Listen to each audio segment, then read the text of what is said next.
Buenas, buenas. ¿Cómo andan?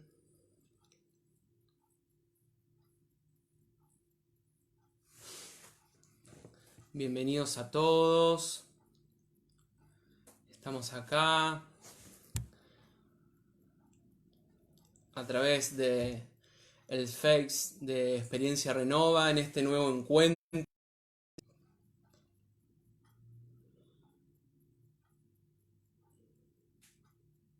Hola a todos, ¿cómo andan? Ahí veo que se va sumando gente. Bienvenidos a todos.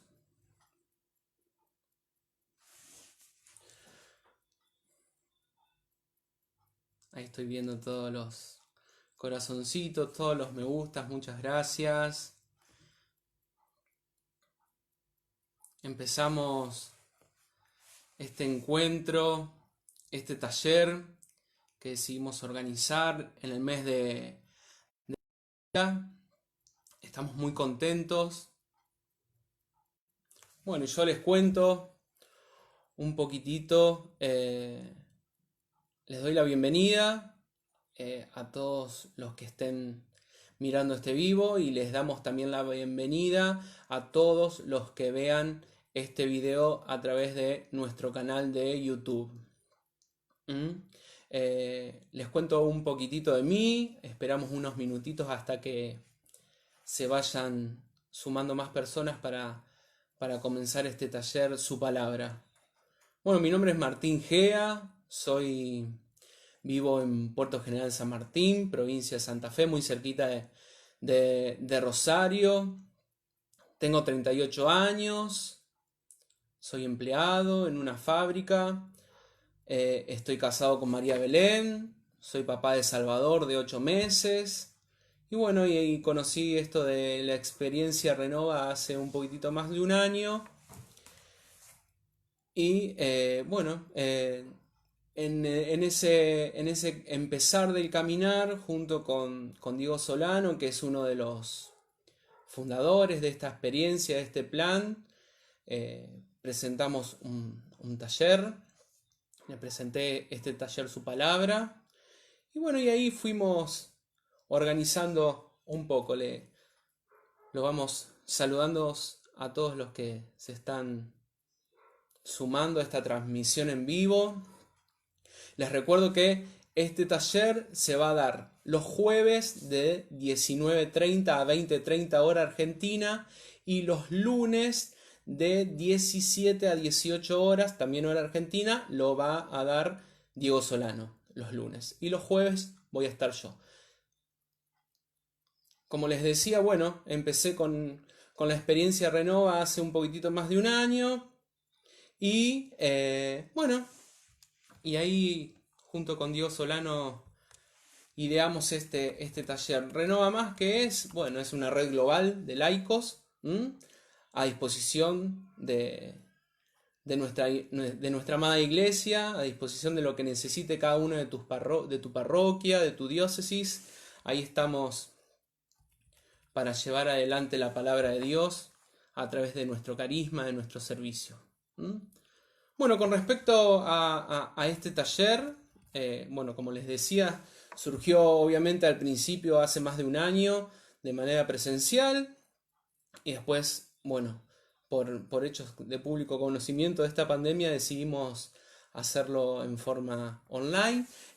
El primer taller, este taller que vamos a comenzar, se hizo una primera vez bueno, ya por junio, empezamos el Día del Amigo y ya lo estamos por terminar. Y bueno, y decidimos en este mes de la Biblia, como les comenzaba a hablar, que hacerlo online a través de nuestro Facebook. Bueno, ¿cómo se estructura este taller? Vamos a tener ocho encuentros. Hoy voy a dar el primero, que es la introducción a la Biblia. Después vamos a tener un par de encuentros que vamos a hablar del Evangelio, de los 4 Evangelios. Vamos a destinar uno de los encuentros a los Hechos de los Apóstoles. Vamos a hablar también de las cartas. Destinaremos uno especialmente del Apocalipsis. Y los últimos 2 encuentros vamos a hablar de el Antiguo Testamento. Si les parece, ya pasaron un poquitito más de 5 o 6 minutos, vamos a comenzar con este primer encuentro, ¿no? Este encuentro que es una breve introducción general de la Biblia. Y bueno, vamos a hablar un poquitito de cómo está organizada la Biblia, cuándo nació, cómo llegó este libro, este libro a nuestras manos, que fue el accionar y el labor de muchas personas inspiradas por Dios a través de miles de años. Vamos a ver quién las escribieron, en qué lugar se escribió, cuándo se escribió, en qué idiomas al principio se escribió, hasta tener la traducción de cada uno en nuestro idioma. Estos y un poco más de interrogantes los vamos a ir viendo a medida que pasen los encuentros. Bueno, Biblia. ¿Qué es la Biblia? Bueno, Biblia es una palabra griega que se traduce como biblioteca. Es decir, podemos hablar de Biblia y hablar de un conjunto de libros. La Biblia se dispone en 2 partes, está dividida en 2 partes y hablamos de lo que es el Antiguo Testamento y el Nuevo Testamento. Con respecto al Antiguo Testamento, ¿qué nos habla en general el Antiguo Testamento? Nos presenta la alianza del pueblo de Israel, ¿no? Y vamos a ver a través de todos los libros el caminar del pueblo de Israel. Vamos a ver su historia, vamos a ver las veces que se cayó, las veces que se levantó y las veces, infinitas veces, que Dios con su misericordia los miró, los perdonó. Como así Dios nos perdona a cada uno de nosotros cuando nos desviamos del camino. Eso sería el Antiguo Testamento. Y con respecto al Nuevo Testamento, ahí que hay un personaje central, ¿no? Ahí vamos a ver que el Nuevo Testamento habla de la vida, habla de la misión de Jesús, vamos a hablar de los discípulos, vamos a ver que los Hechos de los Apóstoles, por ejemplo, habla mucho de los discípulos, de Pedro, de Pablo, y vamos a ver también un poquitito el caminar de las primeras comunidades. La Biblia tiene 73 libros. 46 pertenecen al Antiguo Testamento y 27 pertenecen al Nuevo Testamento. En cuanto al Antiguo Testamento, podemos ver que hay libros históricos, libros proféticos, libros sapiensales, libros poéticos también hay, y los 27 libros que componen el Nuevo Testamento, vamos a ver que están los 4 evangelios, Hechos de los Apóstoles, las cartas paulinas y las cartas católicas y el Apocalipsis. Vamos a ver también que si ustedes tienen sus Biblias, me imagino que cada uno, ahora que está mirando este vivo, tendrá al lado su Biblia o su anotador si quieren tomar alguna nota. Bueno, si quieren abrir en cualquier parte de su Biblia van a ver que tienen números grandes, números chicos. Bueno, los números grandes son representan los capítulos. Vamos a ver que cada libro se va a dividir en capítulos y a la vez cada capítulo se va a dividir en versículos. Eso nos va a ser muy importante a la hora de buscar alguna cita bíblica. Vamos, por ejemplo, y otra cosa que me olvidaba, cada libro que tiene un nombre, ¿no? Tiene una abreviación. Por ejemplo, si vamos a buscar el libro de Lucas, la abreviación de Lucas es L en mayúscula, C en minúscula. Entonces, si nosotros vemos, por ejemplo, que una cita bíblica dice LC, quiere decir que tenemos que buscar el libro del Evangelio de Lucas. Cuando vemos un número grande, quiere decir que tenemos que buscar en el capítulo. Y cuando vemos un número chiquitito, quiere decir que tenemos que ver un versículo determinado. vamos a ver que esos dos números, el grande y el chiquitito, está separado por una coma. Eso es para separar y para saber cuál va antes y el versículo que va después del capítulo. Bueno, con respecto a la Biblia, ¿cómo sabemos cuando la Biblia es católica? Bueno, es bastante fácil por dos motivos. Primero, porque ya sabemos que la Biblia católica tiene 73 libros. Así que bueno, los insto a que los cuenten uno por uno en su índice. Y si no, en las primeras páginas de la Biblia hay una aprobación eclesiástica que dice que la Biblia se puede imprimir y que es católica. Así que ahí podríamos ver un poquitito esto de cómo saber. Con respecto a cómo nació la Biblia, porque nosotros tenemos la suerte de ya verla, ya vimos el trabajo final, ¿no? Pero esto es, como les decía recién, es una labor de miles de años, de personas que fueron inspiradas por Dios, de personas que escucharon a Dios y que decidieron plasmarlo en escritos. Vamos a, podemos separar esto de cómo nació la Biblia en tres momentos. Primero, el que sucedió un hecho, sucedió una situación en particular, es decir, pasaron acontecimientos en los cuales actuó Dios, en los cuales se ve el accionar de Jesús, en los cuales vemos cómo el Espíritu Santo también acciona en diferentes personas y en comunidades. Ese sería el primer momento, cuando sucede el hecho.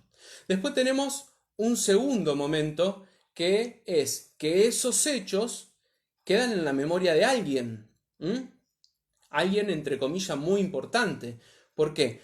De alguien o de una comunidad. Puede ser una persona o de una comunidad. Entonces, ¿qué hace?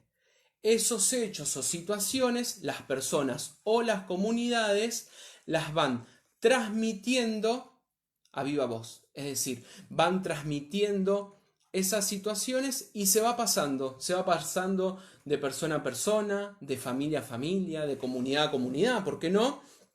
Y ahí se va formando la memoria de ese hecho que ocurrió, ¿no? ¿Y con qué lo hacían? Con fines catequéticos, es decir, contar la experiencia vivida y que ayude a ese pueblo a que crezca en la fe. Eso podríamos decir que es la memoria. Entonces, primer estadio, el hecho. Segundo estadio, la memoria. Y el último, la escritura. Es decir, estos miembros del pueblo, estos miembros de las comunidades, recopilan materiales de estos resumiendo y los ponen por escrito.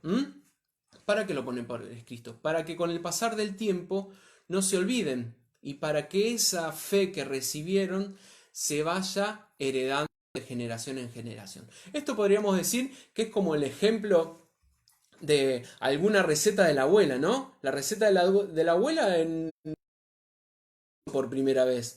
Después va quedando en memoria de la abuela, pasa a la hija, pasa a la nieta, hasta que alguien decide escribirla para no olvidársela y para no deformar la receta. Entonces, esto podría ser un ejemplo de cómo fue sucediendo y cómo nació la Biblia. Primero el hecho, después la memoria y después la escritura. Con respecto a quienes escribieron la Biblia, como le dije, es labor de muchas personas, ¿no? La Biblia fue escrita, cuando hablamos de la Biblia, hablamos de los diferentes libros, ¿no? En forma muy general, por legisladores, fue escrita muchos libros por sacerdotes, por maestros, por poetas. Vieron que yo les dije que hay libros que son poéticos, muchos poetas, historiadores, evangelistas, apóstoles y muchas más personas escribieron la Biblia. Pero todas estas personas tienen algo en común. ¿Cuál es la cosa en común? ¿Cuál es la característica en común? Que fueron inspiradas por Dios. Cada uno de los autores que escribieron la Biblia fueron inspirados por Dios, escucharon el llamado de Dios a materializar en esas narraciones los hechos que fueron pasando. Con respecto al tiempo en el cual se escribió la Biblia, vamos a ver que los libros del Antiguo Testamento se escribieron en un lapso mucho más largo de tiempo. Por ejemplo, todos los libros referidos a las leyes, los libros referidos al mandamiento, se escribieron en él aproximadamente, esto es como para orientarnos en una línea histórica, ¿no? Alrededor del 1200 antes de Cristo. Por ejemplo, lo que es el Génesis, lo que es el Éxodo, que son los libros que están primero con respecto a la disposición de la Biblia, se escribieron alrededor del 900, 950 a.C. Muchos de los libros de los profetas alrededor del 800 a.C. Por ejemplo, lo que es Jueces, lo que es Josué, alrededor del 600, 620 a.C. Y lo que es el Nuevo Testamento es un poco más contemporáneo, ¿no? Por ejemplo, los que son las cartas de Pablo se escribieron entre el 50 y el 70 después de Cristo.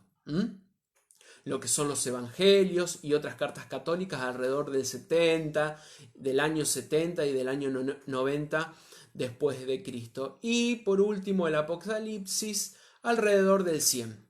Yo recién les decía que la Biblia al principio estaba dividida en Antiguo y en Nuevo Testamento.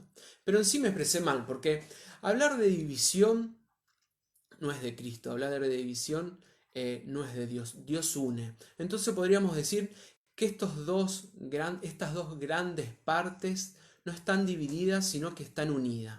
¿Y qué es lo que une el Antiguo Testamento del Nuevo Testamento? El nacimiento de Jesús, el nacimiento del Hijo de Dios. Dios siempre une. Dios siempre es el nexo entre dos cosas. Podríamos decir, al principio les dije que los libros más antiguos del Antiguo Testamento se escribieron allá del 1200. Apocalipsis, que se escribió 100 años después del nacimiento de Cristo aproximadamente. Entonces podríamos decir que la Biblia se tardó en escribirse entre 1300 y 1400 años aproximadamente. Miren qué bendición nosotros que tenemos hoy, que tardó 1400 años en escribirse la palabra de Dios. Con respecto al idioma en que fue escrita la Biblia, también lo vamos a separar en Antiguo y Nuevo Testamento. Con respecto a los libros del Antiguo Testamento, muchos se escribieron en el idioma hebreo, que era la lengua de otros en arameo, otros en griego. Y los libros del Nuevo Testamento generalmente se escribieron todos en griego. ¿Cómo vamos hasta acá? Los voy aburriendo, van entendiendo. Les quiero decir que también este video, como les decía, este vivo se va a pasar en YouTube. Y si quieran, nos pueden pedir a través de Experiencia Renova de este Facebook unas guías que son una guía de cada encuentro que vamos a hacer. Así que también a través del Face nos pueden chatear por privado y se las mandamos. Los 8 encuentros que vamos a dar tienen guías y ahí está un poquitito más ampliado lo que yo les voy contando en estos encuentros. Miren qué importante esto de la Biblia, que yo recién les hablaba de los idiomas. ¿Saben en cuántas lenguas o idiomas aproximadamente se tradujo la Biblia? Escuchen esto, porque yo cuando lo leí me quedé así asombrado. En más de 1000 lenguas. La Biblia es el libro que se tradujo en más de 1000 lenguas. Y escuchen esto también, es el libro más vendido en toda la historia del mundo. La Biblia, ¿no? O en un libro, entre comillas, que muchos lo pasan por desapercibido, un libro que muchos lo tildan de viejo, pero es la palabra de Dios. Miren, si no es importante, que es el libro que más se vendió en toda la historia del mundo. Amén.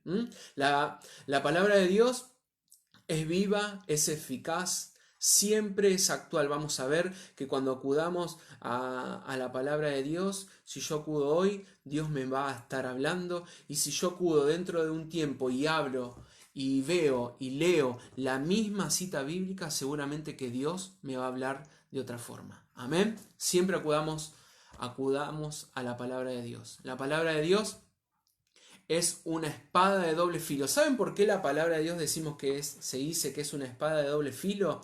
Fíjense, porque fíjense la diferencia entre un cuchillo que tiene un filo de un solo lado y la espada que tiene filo de los dos lados. Si yo un pedazo de carne lo corto con un cuchillo, voy a hacer una herida superficial. No puedo pinchar. En cambio, con la espada de doble filo, como es la palabra, penetra hasta lo más hondo. Por eso decimos que la palabra de Dios es una espada de doble filo. La palabra de Dios penetra en lo más fondo del corazón, y una vez que Dios toca nuestro corazón, nuestra vida no vuelve a ser igual. Amén. La palabra de Dios podemos decir que es un libro inspirado. La palabra de Dios en la Biblia es palabra escrita, ¿no? El principal autor, podemos decir, que de la Biblia es el Espíritu Santo. Fue el Espíritu Santo el que movió los corazones de cada uno de los autores de estos libros para escribir, para narrarlos. La Biblia revela el proyecto de Dios que tiene para con el hombre y para con el mundo entero. Cada uno de nosotros nacimos y fuimos gestados desde el seno de nuestra madre, y Dios nos pensó con un proyecto, nos pensó con una misión. La iglesia en estos años, en el transcurso de los años, ¿no? Fue analizando estos libros, ¿no? Todos estos libros que fueron escribiendo, y fue reflexionando a través de estos libros y definió lo que es el canon. No sé si escucharon hablar de la palabra canon. ¿Qué sería el canon? El canon es la lista oficial de los libros inspirados por Dios, en palabras fáciles, ¿no? Entonces, ¿cómo llegó a ser descubierta esta palabra, estos textos, como palabra de Dios? ¿Cómo forma parte cada uno de estos libros de esta lista, de este canon que forman la Biblia? ¿Por qué se eligieron estos libros? Seguramente hay libros que quedaron afuera. Bueno, para eso tenemos que hablar un poquitito de lo que es y vayan escuchando estas tres palabras, estos tres ítems de los que vamos a hablar ahora.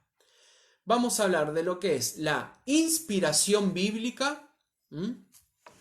Vamos a hablar de lo que es la revelación bíblica. Y por último vamos a hablar de lo que yo recién les contaba, el canon bíblico.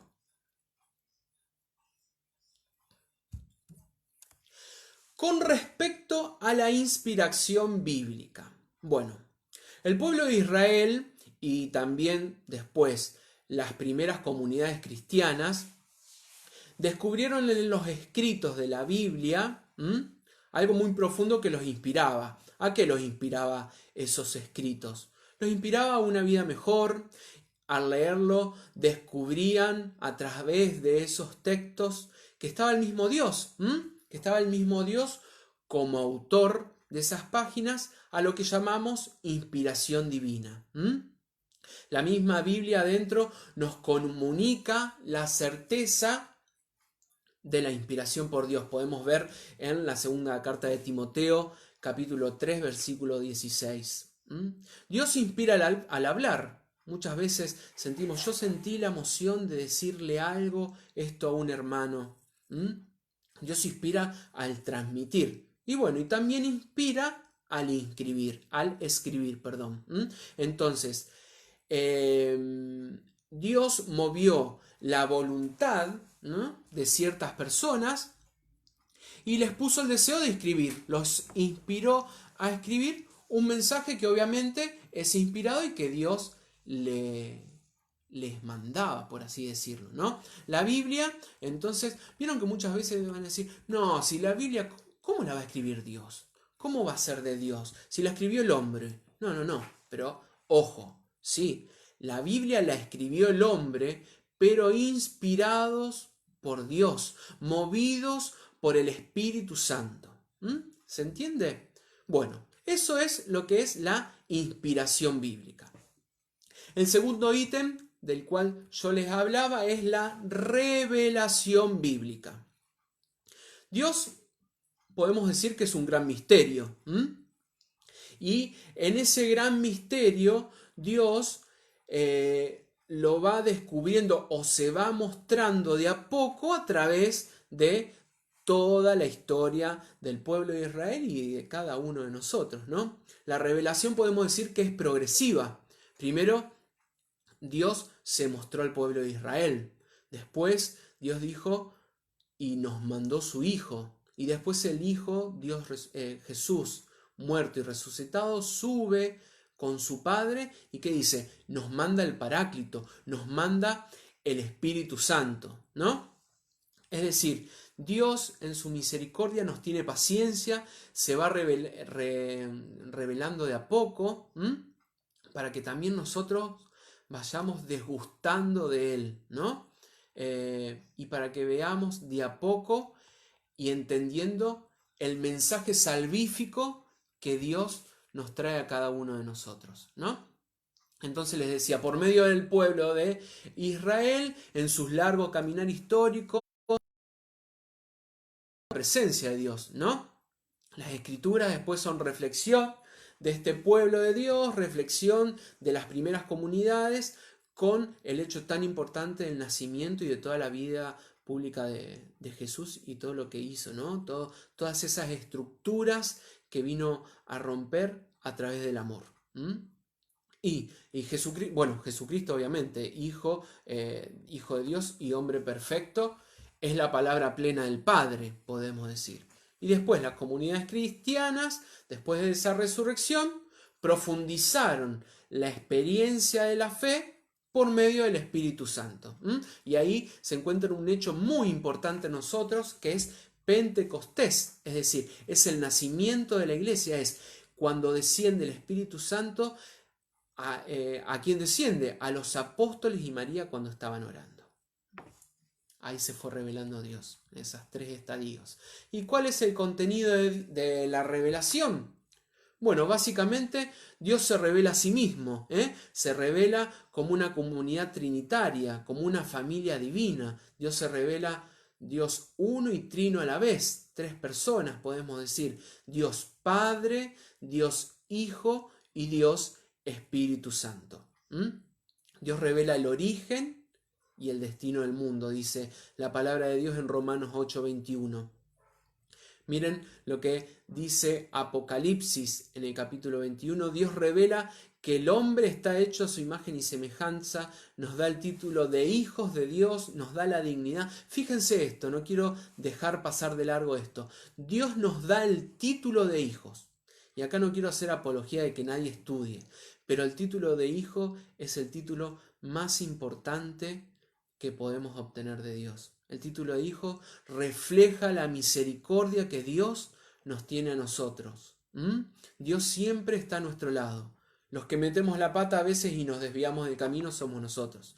Pero tenemos que tener en claro siempre eso, que Dios siempre está tendiéndonos la mano. Amén. Dios nos da con ese título de hijo la dignidad. Nos da libertad para hacer el bien y el mal. Después está en nosotros decidir qué es lo que queremos hacer. Bueno, eso es un poco de la revelación. Entonces, primer punto, hablamos de la inspiración. Segundo punto, hablamos de la revelación, que recién nos terminamos. Y tercer punto, vamos a hablar, como recién les decía, el canon bíblico es la lista oficial de los libros sagrados. Todos estos libros, estos 73 libros que componen la Biblia, son libros sagrados, escritos por el hombre, inspirados por Dios, movidos por el Espíritu Santo. ¿Amén? El Antiguo Testamento como recién les decía al principio, quedó compuesto por 46 libros y el Nuevo Testamento por 27 libros. Es decir, esos libros entraron dentro del canon.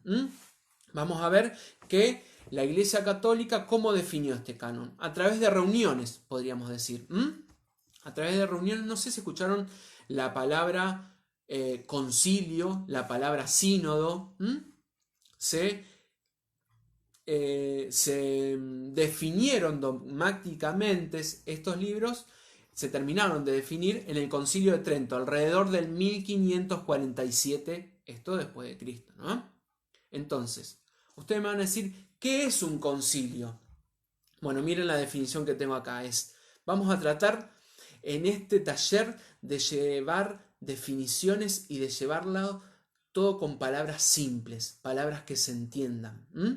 Entonces podemos decir que un concilio es una reunión eclesiástica bajo una autoridad jerárquica y que en esa reunión se discuten y se deciden asuntos relacionados a la fe, a la moral, a la disciplina, ¿no? Entonces, esto no es que yo recién les hablé del Concilio de Trento que se hizo en 1500, pero hubo un concilio que fue el último concilio que se celebró, que fue un concilio muy conocido, que es el Concilio Vaticano II.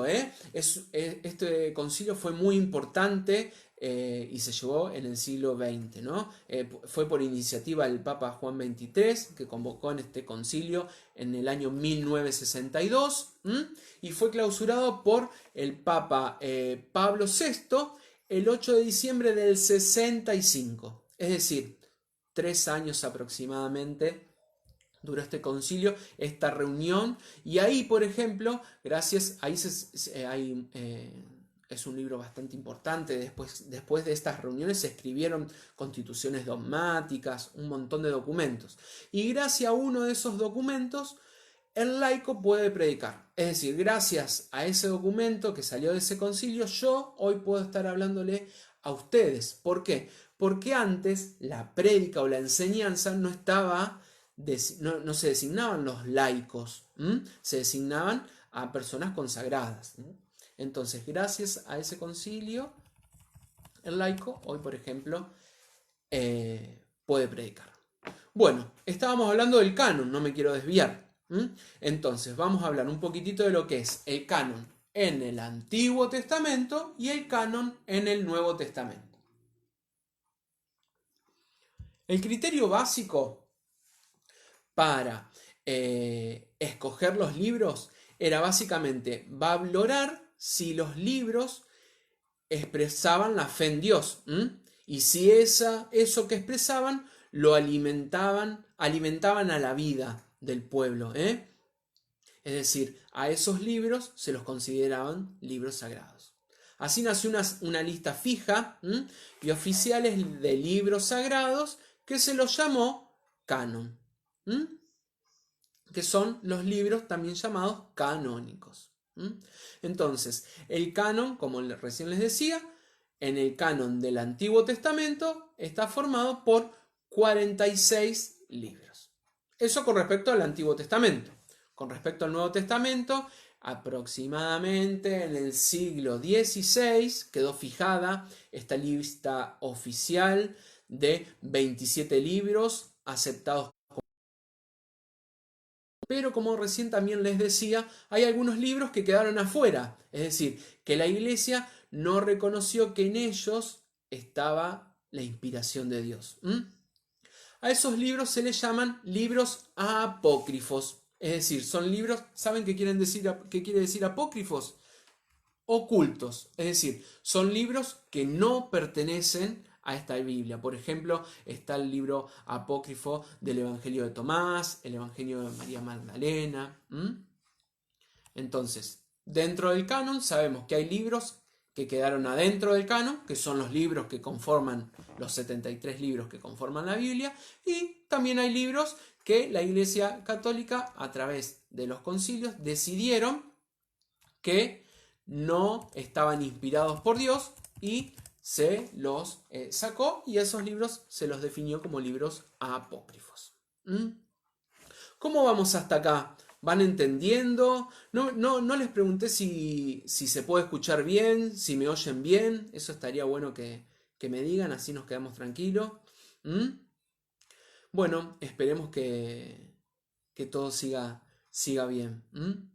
Bueno, vamos a hablar también un poquitito. Este encuentro va a ser uno de los encuentros más cortos porque es una brevísima introducción y hablamos de todos temas en generales. Después ya los próximos encuentros van a ser de 1 horita aproximadamente. ¿Mm? Bueno, ahí me dicen que todo bien. Me alegro mucho. Bueno, y uno de los últimos temas que les quiero hablar es sobre los géneros literarios. ¿Por qué queremos hablar de esto? Porque vamos a ver que va a haber libros que a lo mejor si no sabemos quién lo escribió, si no sabemos para quién los escribió o en ese momento qué es lo que estaba pasando, si no tenemos una mirada un poquitito general, vamos a ver que vamos a leer y no vamos a entender nada. Entonces, esto también es muy importante, que son los géneros literarios. Vamos a ver que hay libros que se escribieron en un determinado género, de los cuales ya vamos a hablar, y hay libros que se escribieron en otro género. ¿Mm? Es decir, las personas, nosotros, nos comunicamos, ¿no? Y cada uno tiene modos y estilos diferentes de comunicar. Es muy probable que si yo quiero comunicar una noticia a una persona y si otra persona quiere comunicar esa misma noticia a otra persona, usemos palabras diferentes, algunos usemos más palabras, otros vayamos directamente al grano, como le decimos acá en Argentina. Entonces, de eso también se basa un poquitito esto de los géneros literarios. Cada uno expresa en forma concreta, dependiendo obviamente del tema, ¿no? Y según la ocasión y según de a quién va dirigido eso. Por ejemplo, podemos diferenciar que cuando hablamos de un cuento, en una explicación, podemos diferenciar cuando hablamos de un consejo, de una poesía, de un poema, pero ¿qué es lo principal? Que todos comunican un mensaje. Cada libro de la Biblia comunica un mensaje. Entonces, para saber qué mensaje Dios nos quiere decir a través de ese libro de la Biblia, tenemos que saber el contexto, tenemos que saber en qué época se escribió. No va a ser lo mismo el dialecto del año 50 antes de Cristo que del año 700 antes de Cristo. Va a ser muy importante el nivel sociocultural quizás de la persona que está escribiendo, va a ser muy importante en qué ciudad lo escribió. No es lo mismo el español de Argentina que el español de España. Sin embargo, es español y cada uno vamos a tener dialectos iguales, pero a lo mejor vamos a utilizar palabras diferentes. Entonces, ¿qué es lo importante? Que cada uno en diferentes formas va a escribir un mensaje inspirado por Dios. Cuando leemos la Biblia es lo mismo. Vamos a diferenciar diferentes formas que los autores fueron escribiendo los libros. Y hay que prestar atención, como yo recién les decía, a esto que llamamos los géneros literarios y a los mensajes que se quieren dar. Entonces, ¿qué son los géneros literarios? Son diferentes formas orales o escritas que utiliza una persona para comunicar un pensamiento. Como recién les decía, va a depender del lugar, de la época a la que pertenece la persona, de la cultura, los destinatarios. A ver, no va a ser lo mismo si yo tengo que hablar con mi jefe, así tengo que hablar con mi esposa. A lo mejor con mi jefe voy a utilizar un lenguaje más formal, cosa que con mi círculo íntimo, con mis amigos, con mis allegados, voy a utilizar palabras más informales. Eso es básicamente los géneros de la Biblia.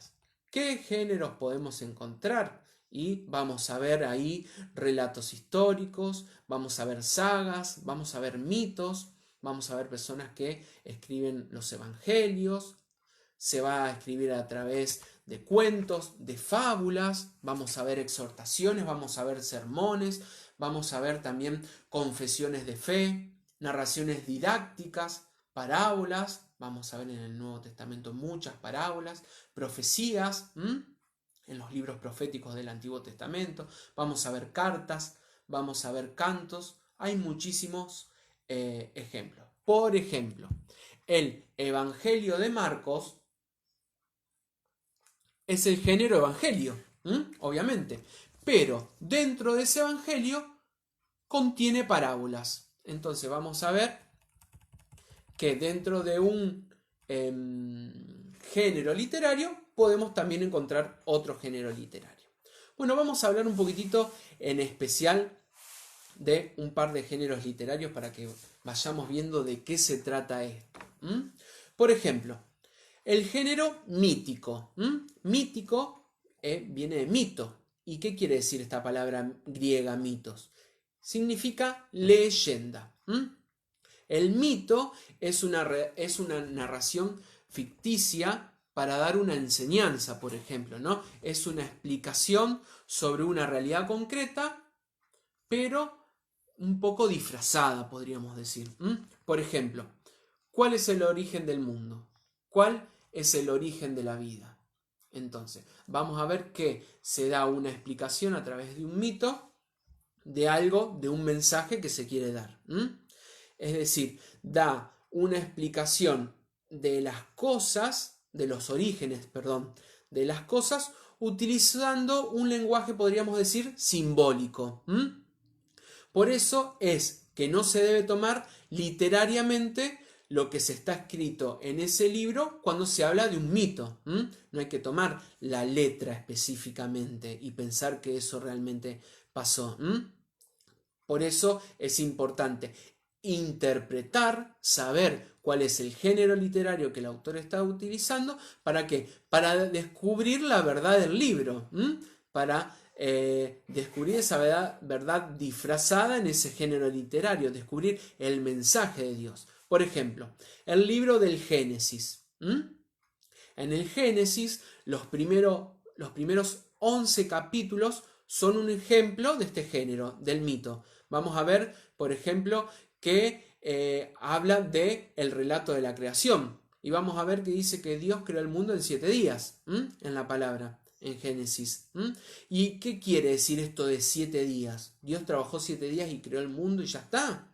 No, eso es un lenguaje simbólico, podemos decir. Por ejemplo, ¿qué significa el número 7 en todo esto? El número 7 significa perfección. Entonces, ¿qué es lo que quiere decir el autor diciendo que Dios creó el mundo en 7 días? Que Dios creó todo perfecto, que Dios es perfecto. También el número 7 significa totalidad. Entonces, este 7 días no indica la duración del proceso de creación de Dios, sino que indica, ¿qué quiere decir? Que la creación de Dios es perfecta. Ese es un ejemplo, por ejemplo, del género mítico. Género evangélico, ya se imaginarán cuáles serían los ejemplos de los libros del género evangélico. ¿Qué significa evangelio? Buena noticia. Vamos a hablar muchos encuentros de la buena noticia de Dios. Dios a cada uno nos tiene preparada una buena noticia.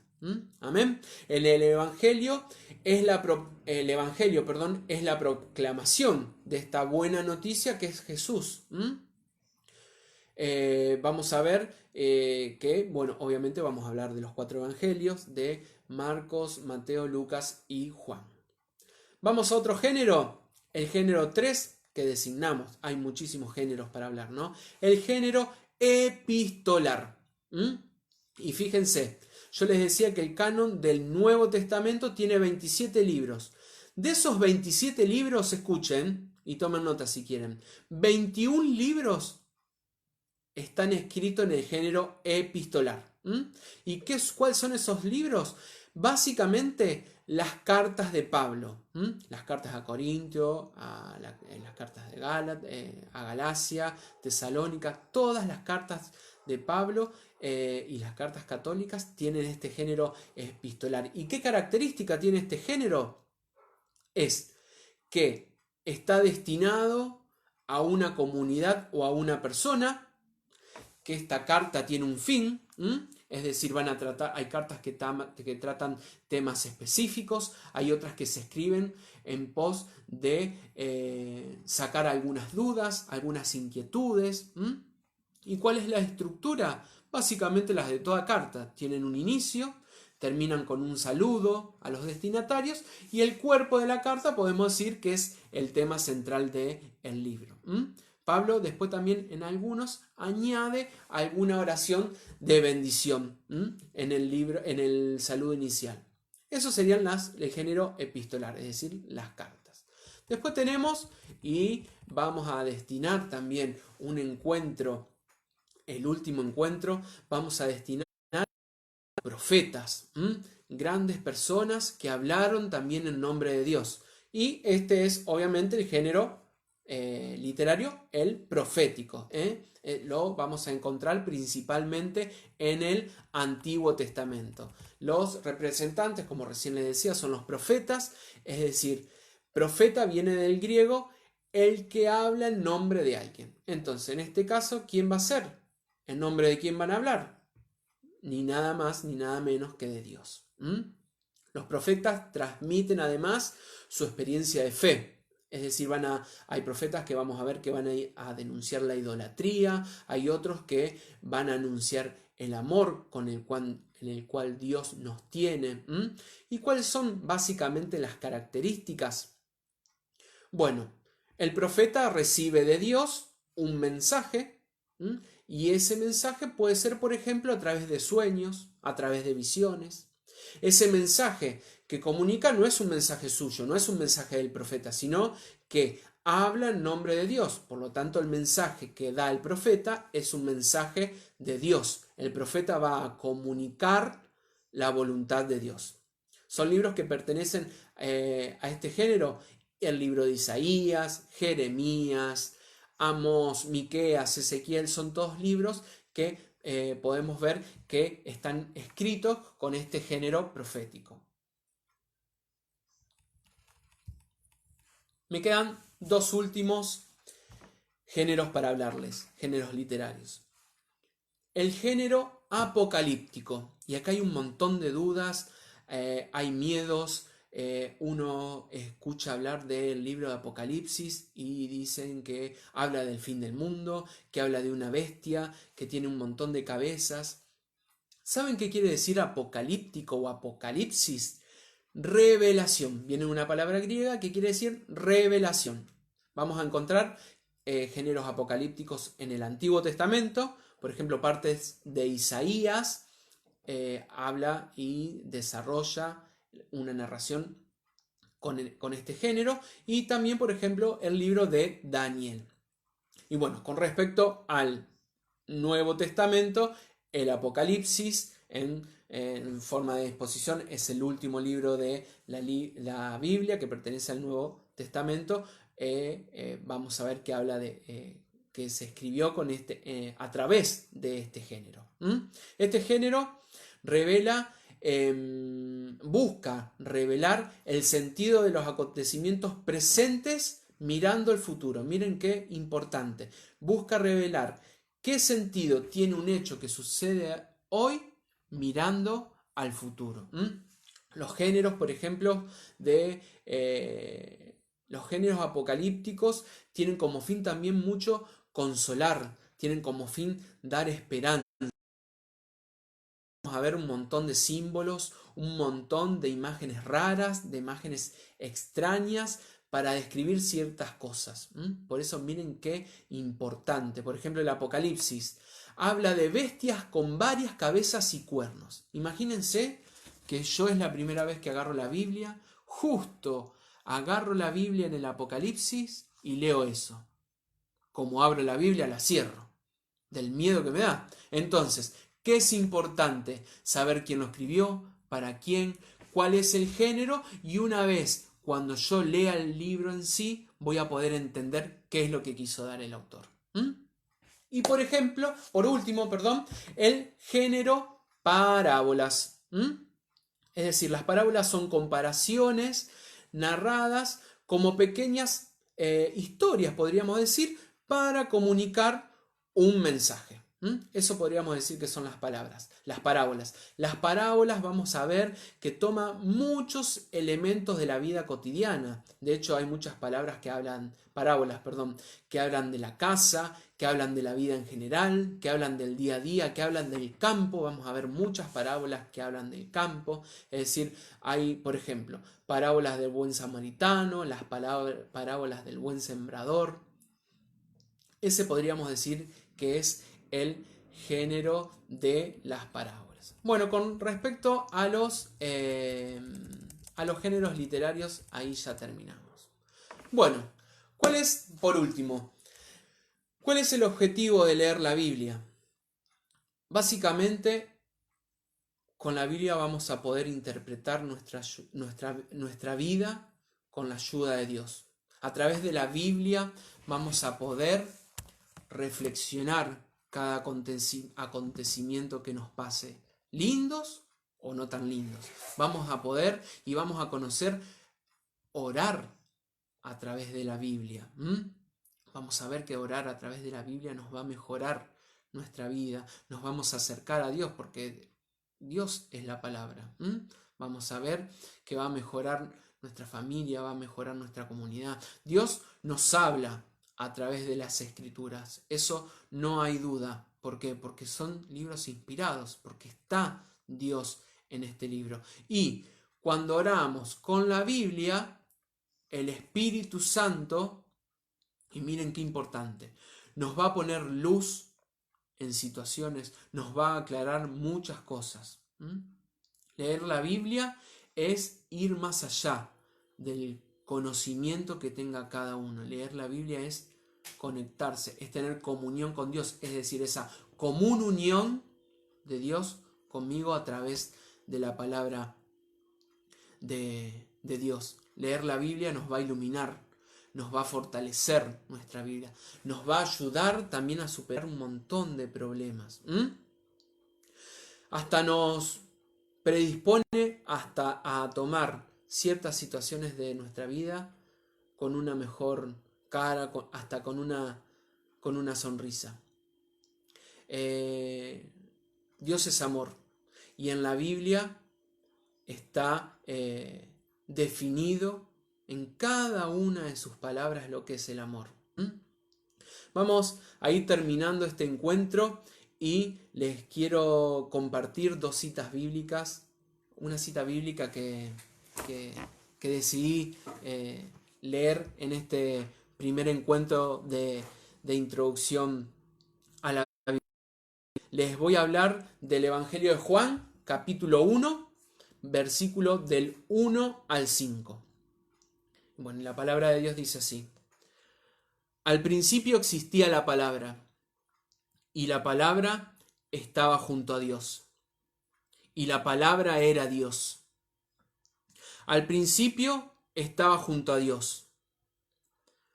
Todas las cosas fueron hechas por medio de la palabra, y sin ella no se hizo nada de todo lo que existe.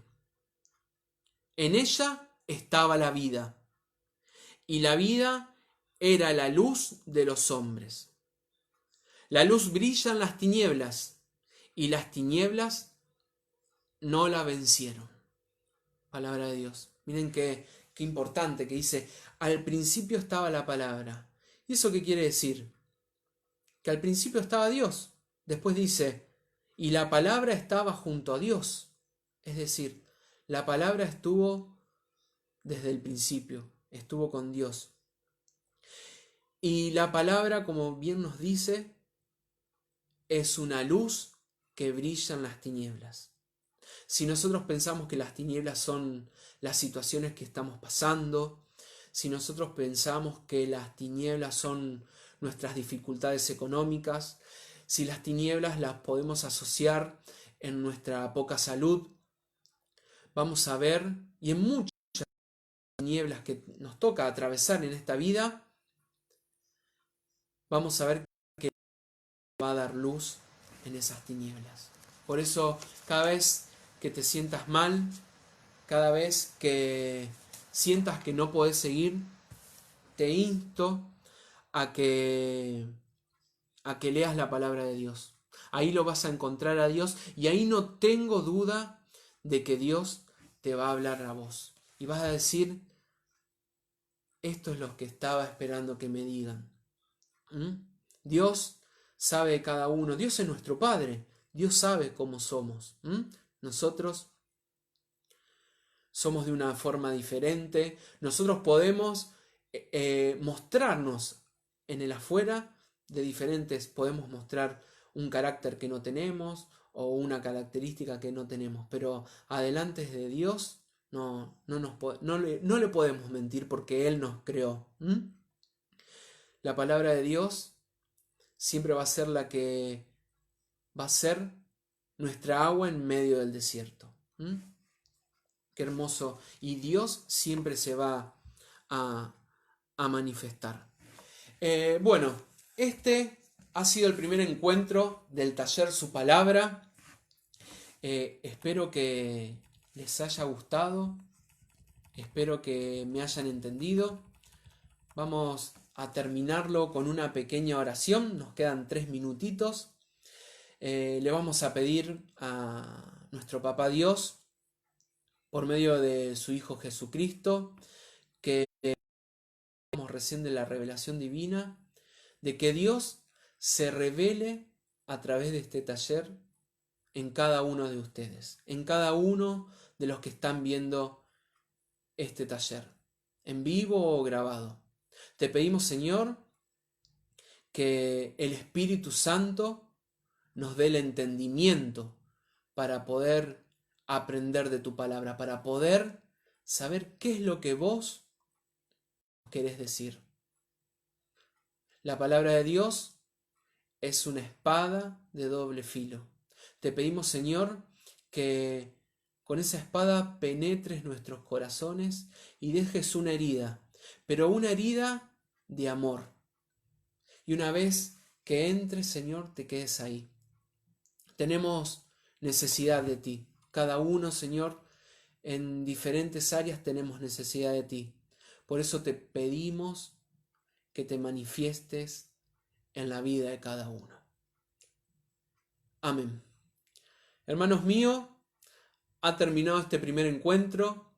Les agradezco de todo corazón en nombre de Renova Más, de esta experiencia, de este plan de transformación, que se hayan quedado. Los invitamos a el próximo lunes a las 17 horas. Va a estar Diego dando el segundo encuentro, ya adentrándonos especialmente en los evangelios. Así que muchas gracias por haberse quedado hasta ahora. Que Dios los bendiga y nos vemos en el próximo encuentro, que es el lunes. Nos vemos. Bendiciones.